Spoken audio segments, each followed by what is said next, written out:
अतीक अहमद और उनके भाई अशरफ की हत्या के बाद अब उनकी पत्नी शाइस्ता परवीन पर शिकंजा कसा जा रहा है।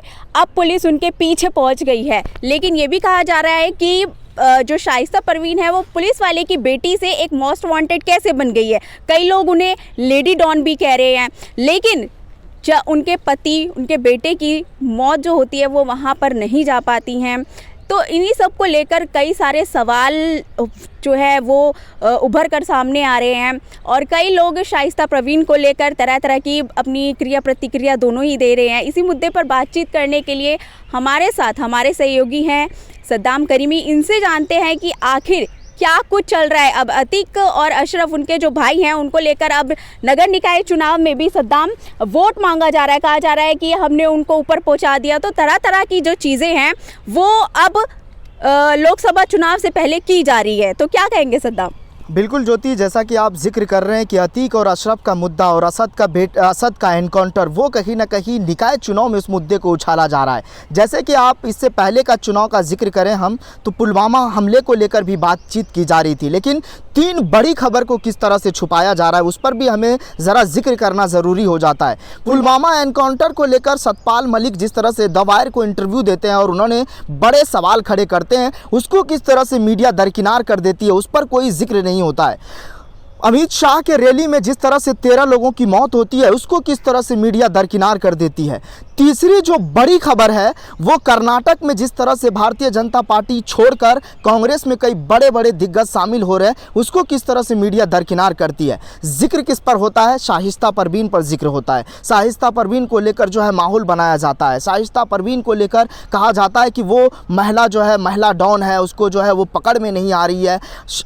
अतीक और अशरफ को लेकर मुद्दा उछाला जाता है, लेकिन एक बड़ा सवाल है जिसको लेकर हर कोई जानना चाह रहे हैं कि आखिर जिस तरह से शाइस्ता परवीन को लेकर जो जिक्र हो रहा है कि अभी एनकाउंटर कर दिया, जो माहौल मीडिया बना रही है इसको लेकर कहीं ना कहीं हमें सोचने की ज़रूरत है। लेकिन ज्योति, एक बात को समझना पड़ेगा, जो मीडिया हमेशा से हर एक मुद्दे को वो तुल देती है, हिंदू मुसलमान करती है, राजनीतिक तौर पर जिस तरह से तुल देने का काम करती है वो कहीं ना कहीं आज लोग समझ चुके हैं और जनता इस बात को लेकर समझ रही है कि शाइस्ता परवीन, हालांकि माफिया को ढूंढना पुलिस के लिए बड़ा ही आसान होता है, लेकिन महिला को ढूंढना वो कहीं ना कहीं एक पुलिस के लिए बड़ी चुनौती बन गई है शाइस्ता परवीन। और कई लोग कह रहे हैं कि वो सरेंडर करेगी या फिर जो भी खबरें चल रही है मीडिया में ये तो पूरा प्लानिंग होता है और ऐसे आरोप लगते हैं। लेकिन तमाम जो चीज़ें चल रही है, चाहे वो अशरफ को लेकर हो, अतीक को लेकर हो, ये जो कब्रिस्तान में जो लोग जा रहे थे और कब्रिस्तान के बाहर जिस तरह से लोग जो है गुस्से में लाल हो रहे थे, इसको लेकर भी बड़ा सवाल है। लेकिन तांगे वाले का बेटा जो एक तांगे पे सवारी ढोया करते थे, उनका बेटा अतीक, कई लोग कह रहे कि वो गरीबों के मसीहा थे, लोगों को पढ़ने में वो मददगार थे, पढ़वाने में वो कई तरह से मदद करते थे। लेकिन एक बात भी समझना पड़ेगा कि जिस तरह से तांगे वाले का बेटा और पुलिस वाले की बेटी से जो उनका शादी या फिर जिस तरह से उनका किस तरह से सफ़रनामा हुआ, इस पर अगर आप कुछ ज़रा जिक्र करना चाहें अपने दर्शकों को। सद्दाम, जब शाइस्ता परवीन और अतीक की जब शादी हुई थी तब वो छोटी उम्र के ही थे, लेकिन कहा जा रहा है कि जो शाइस्ता परवीन है वो पुलिस वाले की बेटी थी और जो अतीक अहमद है वो भी पॉलिटिक्स में काफ़ी इंटरेस्ट रखते थे। लोग उन्हें गरीबों का मसीहा भी कहते हैं और कुछ लोग अभी भी कह रहे हैं। लेकिन उसके बाद जब वो 17 साल के थे तब उन्होंने पहला मर्डर किया था, पहली हत्या की थी। तब वो कहीं ना कहीं कहा जाता है कि गैंगस्टर की दुनिया में उन्होंने कदम रखा। फिर उसके बाद कहा जाता है कि जब बीएसपी पार्टी थी तब कुछ उन्होंने ऐसा किया था और मुलायम सिंह यादव की जब पार्टी थी तब भी उन पर कई आरोप लगे थे।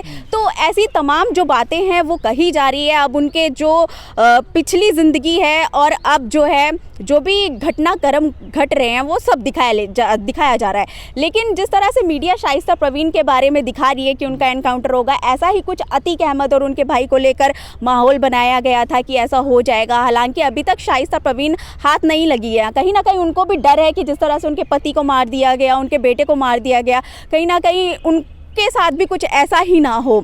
और कहा जा रहा है कि जो उनके छोटे बेटे हैं वो भी जेल में बंद है, जिन्होंने खुद को नुकसान भी पहुंचाया। तो तमाम जो चीज़ें हैं वो देखा जा सकता है कि मीडिया तो माहौल बना ही रही है, लेकिन जो लोग हैं वो काफ़ी गुस्से में हैं, क्योंकि अगर ये कानूनी व्यवस्था में रहकर ये काम किया जाता तो शायद इतना लोगों को दुख नहीं होता कि एक गैंगस्टर की मौत हो गई है। लेकिन जिस तरह से सुरक्षा घेरे में उनको मारा जाता है, मीडिया के सामने मारा जाता है, और कुछ लोग तो ये भी कह रहे हैं कि जो पिस्टल आई थी वो यहाँ मतलब भारत में नहीं मिलती है, बाहर मिलती है। जी नागा, जी बिल्कुल। और तो इसको लेकर भी काफ़ी सारी बातें की जा रही है कि वो तो जो 3 आरोपी थे गरीब परिवार से थे, तो उनके पास ये सब चीज़ें कहाँ आई। तो कहीं ना कहीं इनका चौथा कनेक्शन भी बताया जा रहा है कि क्योंकि उनके पास मोबाइल भी नहीं मिले थे सद्दाम, तो ये भी कहा जा रहा है कि उनको बुलाया किसने। और जिस तरह से वो एक कैमरा मैन बनकर आते हैं, फिर पटक देते हैं कैमरा और एकदम से शूट करते हैं, वो बिल्कुल ही ऐसा लग रहा था कि एक फिल्म देखी जा रही हो लाइव। बिल्कुल, जो आप कह रहे हैं कि देखिए जिस तरह से अशरफ और अतीक जिस तरह से जो है आशंका जताई थी, उनका कहा हुआ सच निकला। लेकिन वो लेटर में किन लोगों का नाम है, जो पत्र वहाँ पर पहुँचा है, चाहे वो सुप्रीम कोर्ट के चीफ जस्टिस उनको पहुँचा है, माननीय मुख्यमंत्री योगी आदित्यनाथ को पहुँचा है, और इलाहाबाद के जज को पहुँचा है, उसमें बिल्डर का नाम शामिल है, ऐसा कहा जा रहा है उनके वकील के मुताबिक। और ये कहा जा रहा है कि कई बड़े रसूखदार लोग उसमें शामिल है। तो वो कौन लोग हैं जिसका मुंह बंद या फंसने के नहीं कारण से अतीक और अशरफ को हत्या की गई, उनको मरवाया गया, ये बड़ा सवाल है। आप इस मुद्दे के लेकर अगर आप कुछ कहना चाहें और दर्शकों को बताना चाहें। वही उनकी हत्या के बाद सद्दाम एक और खबर आई थी कि जो उनके लिए जो वकील है केस लड़ रहे हैं, उनके घर पर बमबाजी भी की गई थी। तो देखा जा सकता है कि किस तरह से जो सच्चाई है उसको छुपाने की कोशिश की जा रही है। तो जो भी हम बातें कह रहे हैं वो लोगों द्वारा ही कह रहे हैं, जो रिपोर्ट सामने आ रही है मीडिया में उसके द्वारा ही कह रहे हैं। बाकी इस पर आपकी क्या राय है, आप हमें कमेंट कर ज़रूर बताएं। बाकी हमारी वीडियो को लाइक करें, शेयर करें और सब्सक्राइब करना भी ना भूलें। शुक्रिया। चैनल को लाइक, शेयर एंड सब्सक्राइब करें और बेल आइकन दबाना ना भूलें।